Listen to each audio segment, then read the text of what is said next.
sou a Cristiane Rezende, da TV Livro, um Zoom literário, do Grupo Editorial Escortece. A Escortece edita, imprime e comercializa livros desde 1982. Hoje eu vou conversar com Osmar S. Júnior, autor do livro Medos Letivos. O livro do Osmar está disponível no site das livrarias Escortece, Amazon, Magalu e Estante Virtual. Oi, Osmar, tudo bem com você? Tudo bem? Tudo certo. É bom receber você aqui para estar falando de mais um livro, né, publicado aqui pela Escortece, né, o Medos Letivos, né? Mas antes eu queria que você começasse se apresentando, né, contando um pouquinho para a gente sobre você. Bom, por profissão, eu sou professor de História da rede municipal e estadual. No momento, estou de licença sem vencimentos do Estado, mas eu dou aula na prefeitura. Ah, eu faço mestrado em Educação, estou fazendo agora no momento. E, bem, o meu primeiro livro, ele foi publicado em 2020, pela Escortece. Foi o 21 Passos no Escuro. Foi um livro assim que eu levei muito tempo para terminar de escrever. Na verdade, ele foi publicado em 2020, mas eu comecei a escrever esse livro em 2000, por incrível que pareça. Ah, um conto ali, outro aqui, uma coisa alterada lá, outra colar e, enfim, passaram-se 20 anos até que eu tivesse 20 contos assim prontos, né? Mas mesmo assim, eu ainda precisava fazer algumas revisões, se fosse o caso de publicar e tal, e nunca tinha tempo para isso. Aí em 2020, com a pandemia, a quarentena, todo mundo em casa e tal, e eu me vi de repente involuntariamente com muito tempo livre, eu falei, bom, é agora ou nunca. Aí eu havia tido a ideia de mais uma história, né, que acabou sendo a última do livro, que inclusive se passa na própria pandemia, né? Aí sim eu fiz todo o trabalho de edição que precisava, arrumar algumas coisas, colocar outras, tirar algumas, e fiz a publicação do livro em 2020. Agora, o Medos Letivos, em relação ao outro, dá quase para dizer que ele foi escrito em tempo recorde. Eu comecei em março do ano passado e terminei no início de dezembro do ano passado, né? Aí ele foi publicado agora no mês de janeiro desse ano, 2023. O livro é novinho, né? Na verdade, é um livro fresquinho, né? Saiu agora no começo do ano, né? Sim, E, sim. Osmar, o que que você sentiu que mudou, né? Porque você fala que o primeiro livro foi lá, demorou lá 20 anos, lá o processo, né? É, e aí, de repente, você se vê lá com o primeiro livro publicado e em um tempo, assim, muito menor, você já, né? Em 3 anos, né? Porque saiu em 2021, né? Em 2 anos, aí, vamos colocar, você já tem aí o seu segundo livro, né? Você acha que a pandemia, esse tempo, né? De pandemia ajudou, ou foi um processo seu mesmo de já ter alguma coisa já amadurecida por conta do trabalho do primeiro livro? O que que você acha que mudou de um livro para o outro?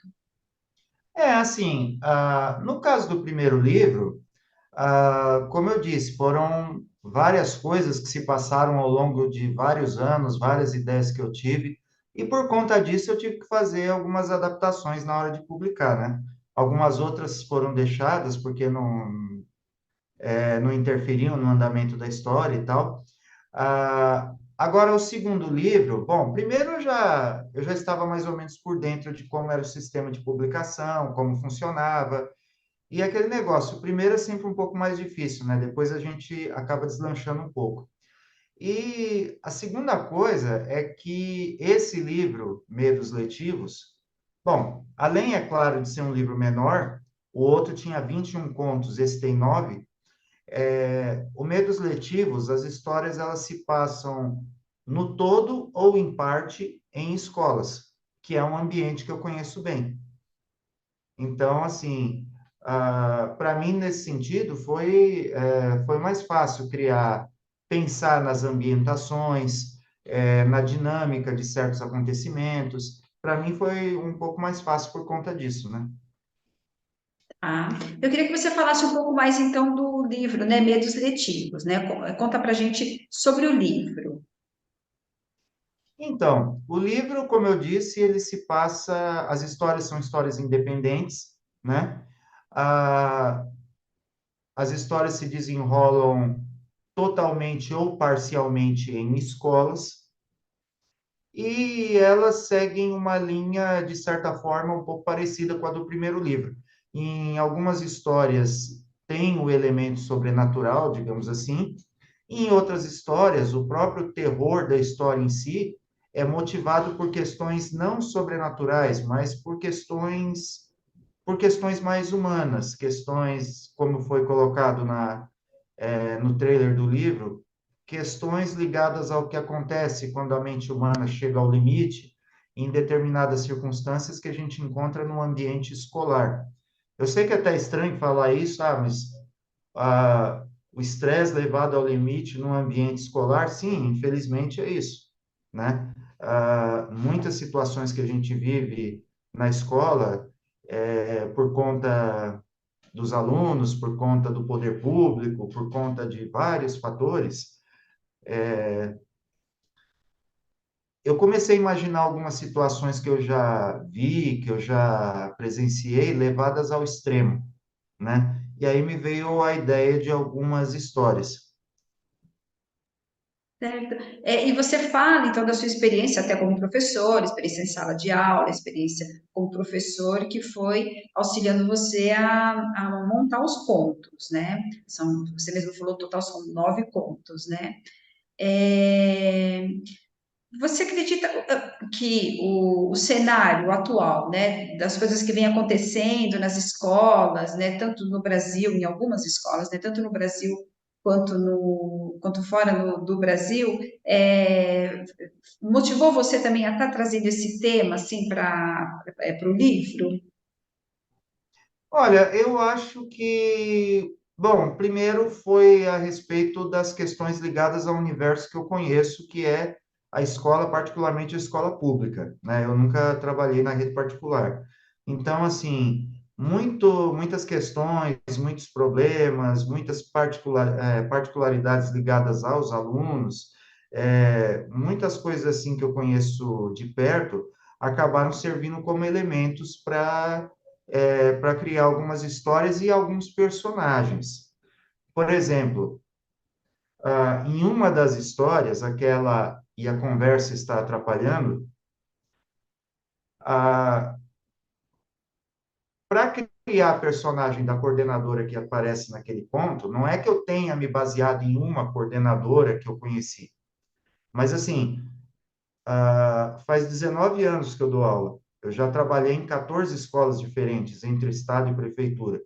E eu já conheci dezenas de coordenadores que agiam daquela forma, então eu diria que para criar aquele personagem foi meio que uma combinação de várias pessoas que tinham o mesmo estilo de trabalho, a combinação de várias dessas pessoas que resultaram nesse personagem.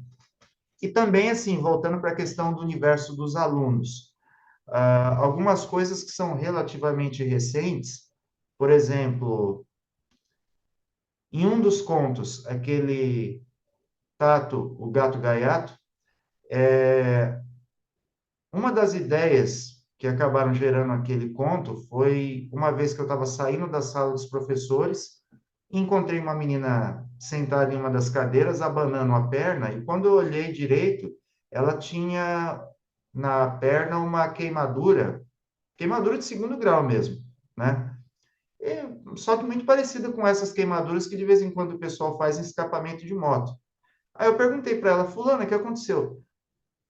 Ela disse, não, isso aqui foi o desafio do desodorante, que era naquela época que a molecada estava com essa história de desafio disso, desafio daquilo, que era um desafio que eles pegavam o desodorante da aerossol e ficavam assim na pele para ver quem conseguia ficar esguichando o desodorante mais tempo na pele, e aquilo vai queimando, né?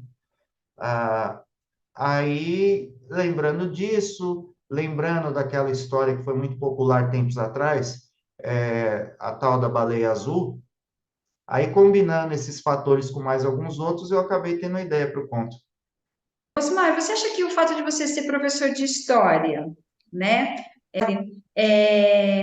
isso ajuda você a querer pensar um pouco, né, a questão do cenário da educação atualmente? Então, os seus livros, né, na verdade, são contos, né? Você está trazendo contos, é ficção, porque na verdade você traz, você mesmo falou essa questão de você trazer as histórias de uma maneira mais ao extremo, né, do que realmente acontece ali na sala de aula, mas a sua formação como história, né, como historiador, né, te faz querer meio que questionar aí como é que está o cenário educacional no momento?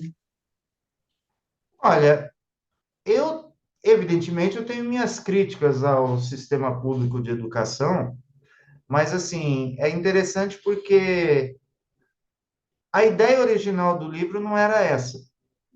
Mas depois que ele estava totalmente pronto, analisando as histórias, analisando as situações, analisando as coisas que levavam às outras, ah, só aí que eu me dei conta que muitas dessas situações que levaram a fatos extremos, mesmo tendo ou não questões sobrenaturais envolvidas, muito disso acabou fazendo um pouco do livro, um pouco de livro denúncia também, no sentido de que algumas daquelas situações são situações que eu já vi, que eu já presenciei em escolas e que são, em grande parte, ah, razões pelas quais o ensino público tem os problemas que tem, né? Ah, por exemplo, questões de indisciplina, como são mencionadas em uma das histórias, o destemido Denis, ah, salas superlotadas, aquela coisa de, não raras vezes, o professor ser eleito o responsável por tudo que acontece, porque ele que teria que dar a educação que os pais não dão em casa por N motivos. Então, assim, ah, eu acredito que o livro, involuntariamente, porque a minha intenção original não era essa, mas ele acabou virando assim uma pequena amostra de muitos dos problemas que se enfrentam na rede pública de educação hoje, especialmente problemas enfrentados pelos professores. Certo. E o que que você, como você observa a questão da educação, juntando a sua experiência, tanto quanto aluno, né, que você foi e continua sendo, né, ainda, como professor, né, você tem aí você deve ter uma bagagem, um tempo de bastante experiência como professor, né? Como você vê a educação, né? Como ela era, né? No passado, né? Ou pelo menos no período em que você teve, você consegue fazer essa análise, né? E como ela é hoje. Olha, eu confesso que quando eu estudava a educação, o ambiente escolar, a disciplina, se a gente fizer uma comparação, claro, tudo era mais draconiano do que era hoje. Ou melhor, tudo era mais draconiano do que é hoje, só que eu acho que naquele afã de não, vamos manter todo mundo na escola de qualquer jeito e vamos acolher todas as crianças na escola, vamos fazer isso, vamos fazer aquilo outro, isso acabou gerando um problema, porque, primeiro, porque atribuiu aos professores um papel que eu acredito que não é deles, que é educar os alunos. Sabe, eu não educo alunos, eu não sou educador, eu sou professor de história. Eu estou lá para ensinar, por exemplo, o que foi a Revolução Francesa, e não ensinar o sujeito a dizer muito obrigado, com licença, por favor. Isso é função dos pais. Eu posso até estar errado, mas eu penso assim. Ah, e eu percebi, principalmente na época da pandemia, ah, que muito da falta que a presença dos alunos da escola fazia, parecia que muitos dos que mais estavam sentindo falta das aulas presenciais eram os pais, porque muitos estavam assim desesperados com os filhos em casa, porque eu acho que alguns deles acabaram percebendo nesse tempo com os filhos em casa que talvez o problema não fosse o professor, né? E é aquela coisa, houve até no meio dessa confusão toda um grupo, que eu prefiro não citar o nome, mas um grupo que se engajou fortemente na briga pelas escolas retomarem as aulas presenciais. Não, tem que voltar, porque os alunos em casa não estão tendo alimentação direito, eles não estão tendo segurança alimentar, segurança física, porque a escola não consegue, porque ele não está indo para a escola para que a escola averigue se ele está sofrendo algum tipo de violência, ele está tendo problemas psicológicos porque não pode falar com os colegas, e a escola tem que voltar por causa de tudo isso. Aí fica aquela coisa, né? A escola, na escola a gente tem que dar assistência psicológica, segurança alimentar, averiguação de segurança física, uma porção de outras coisas. E se sobrar tempo, a gente dá aula. Então, assim, fica uma coisa muito esquisita. E também aquela coisa, né? Nessa de acolher todo mundo, infelizmente, eu acho que acabou gerando-se um sistema que meio que prepara o aluno para um mundo que não é real. Aquela coisa do, por exemplo, o aluno dificilmente é retido, dificilmente é reprovado. Ele passa de um ano para outro, mesmo que não saiba tudo aquilo que deveria saber. Bom, a vida lá fora não é assim. E aí? Como é que vai ser depois? Então, é uma diferença drástica em relação à escola no tempo que eu estudei. Certo, certo. Pelo que você está falando, vai dando a entender que a escola ela vai, de uma certa forma, perdendo lá a função dela, né? No meio de tantas Sim. funções que ela vai querendo embarcar, ela acaba, de uma certa forma, perdendo lá a função principal, né? E conta aqui pra gente, né? Os seus contos, eles têm, então, assim, essa característica, né, de um conto lá de terror, né? Uhum. O que que fez você entrar por esse segmento? Você sempre gostou de contos, de histórias, mais assim, de suspense, de terror, né? Conta um pouco para a gente da sua vivência pessoal nesse sentido, ligada à literatura. Então, de terror eu sempre gostei, desde criança. Filmes de terror, livros de terror, gibis de terror, que hoje acho que não existe mais, porque não seria politicamente correto, né? Mas eu me lembro que eu sempre li muito desde criança, e uma das minhas leituras preferidas quando eu era criança eram umas revistas de terror, histórias reais de Drácula, histórias reais de lobisomem, essas coisas todas. Ah, eu não saberia dizer se havia alguma restrição de idade naquela época para esse tipo de revista, mas hoje com certeza ela não seria vendida livremente, né? Porque eram gibis assim com cenas bastante pesadas. Agora, com o passar do tempo, claro, eu adoro filmes de terror até hoje, principalmente os antigos, mas esse formato de várias histórias não muito longas e com temas diferentes, eu sempre gostei muito desse formato. Por exemplo, seriado Além da Imaginação, ah, alguns outros seriados mais voltados para o terror, como Galeria do Terror, outros que eram terror mais ficção científica, assim, como Quinta Dimensão. Enfim, esse formato assim de histórias curtas e histórias diferentes. É um formato de terror assim que eu sempre gostei bastante. E você tem projetos para o futuro para continuar escrevendo novos livros? Sim, sim, tem. Bom,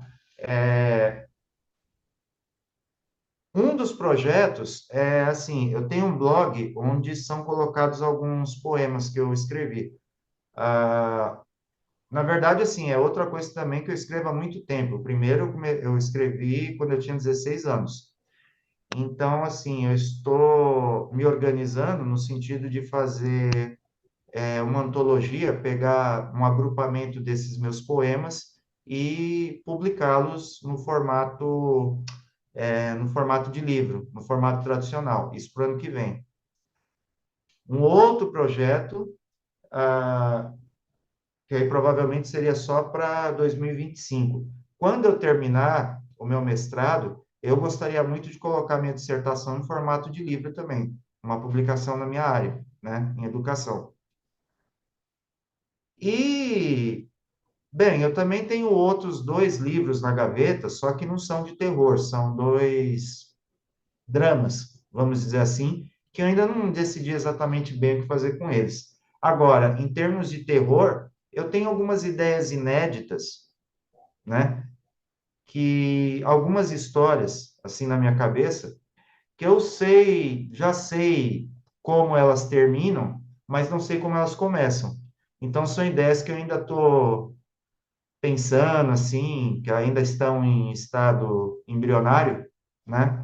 E eu tenho planos de, nos próximos 3 ou 4 anos, ter no mínimo aí mais umas duas publicações.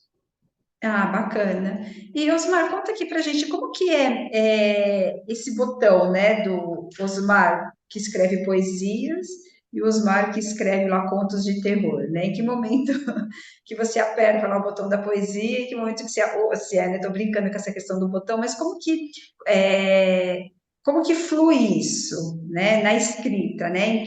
Em que momento que você escreve lá os contos que são mais ligados aí à linha do terror, em que momento que bate aquela vontade, não, agora é o Osmar mais poético. Olha, eu sei que é clichê, mas geralmente os poemas eles vêm em momentos mais depressivos. Naqueles momentos assim, um pouco mais obscuros por diversos motivos, né? Geralmente nesses momentos os poemas fluem com mais facilidade. Eu tenho mais ideias nesse sentido. Agora em momentos assim de mais em momentos de mais furor criativo, geralmente os contos de terror saem mais fácil nessa hora. Olha só, interessante, né? Interessante saber disso. Bacana, né? E o mestrado que você está fazendo é na área de educação, especificamente o quê? Então, eu estou fazendo mestrado em educação falando sobre o uso de instrumentos de mídia, mecanismos de mídia, como o podcast, no auxílio para a aprendizagem. Que eu tenho um projeto de podcast na minha escola que eu faço, né, com os alunos. A gente grava, ou melhor, eles gravam, eu organizo o projeto, os alunos gravam e a gente publica no podcast da escola, o podcast oficial da escola que a gente fez, né? Aí eu estou fazendo mestrado é, na minha dissertação, para falar na minha dissertação sobre o uso do podcast como um instrumento de aprendizagem. Ah, ok. E como que é essa questão do professor que também é escritor, né? Os alunos têm acesso aos seus livros, eles chegaram a ter acesso ao medos letivos, conta dessa experiência, com eles. Então, eu já cheguei até a pensar em colocar um exemplar do 21 Passos no Escuro na biblioteca da escola, mas eu acho que não seria uma boa ideia, porque eu dou aula para o Fundamental 2, quer dizer, a idade máxima que os alunos têm lá é 15 anos, são 15 anos. Então, eu acho que poderia haver algum problema nesse sentido, né? Mas eu já tive dois alunos que disseram que compraram meu livro, que leram, que gostaram muito, que acharam bem legal e tal. É, e o Medos Letivos teve uma aluna que disse que comprou e que está lendo, que depois, ao final, vai me dar o retorno, né? Mas eles acham isso bem legal e é muito interessante que eles gostem. dessas iniciativas, assim, porque lá na escola eu não sou o único professor que tem livros publicados, né? Porque também eu acho que é uma forma de incentivar os alunos a escreverem, a não serem só consumidores, mas serem produtores de conteúdo nesse sentido de escrita, né? Escreverem livros mesmo, escreverem poemas, contos, histórias, e eventualmente pegar a produção deles e se surpreenderem, dizendo, ó, isso aqui seria legal colocar num livro e eventualmente publicar, sabe? Despertar ah, essa criatura criadora dentro deles. Eu acho que isso é uma coisa muito interessante também. Certo, sim, com certeza, né? E aí, vocês que estão ali mais próximos, né, acabam sendo um espelho nesse sentido, né? Sim, sim. Certo. Osmar, nós estamos chegando no finalzinho, então, da entrevista, né? Eu queria que você deixasse, então, aqui para a gente as suas considerações finais. Bom, agradecendo a vocês, pessoal da editora, pela entrevista, pela oportunidade. Obrigado a todo mundo que posteriormente assistiu essa entrevista. E, embora, embora eu seja suspeito para falar, eu recomendo fortemente que vocês leiam os dois livros, o 21 Passos no Escuro e o Medos Letivos. Eu acho que muita gente, assim, que é mais ou menos na faixa de idade de 30 em diante, vai se identificar bastante com o primeiro livro, porque ele fala de épocas e de situações e de coisas que já não existem mais, por exemplo, ICQ, MSN, salas de bate-papo do Terra, do UOL, e o pessoal que é do magistério, os professores, acho que eles também iriam se sentir familiarizados com muitas situações com que eles iriam se deparar no livro Medos Letivos. Então, para eles em especial, eu também recomendo esse livro. Mas, de maneira geral, eu recomendo os dois para todos. Espero que todo mundo, depois de ler, me dê um retorno dizendo o que achou. Tá certo, então tá aqui mais uma vez a capa do livro, né, do Osmar, e fica aí então a indicação, né, quem tiver interesse é só entrar lá no site das livrarias. Então tá na Escortece, na Amazon, na Estante Virtual e na Magalu. Osmar, então, muito grata pela sua presença aqui na TV Livre. Beleza, valeu.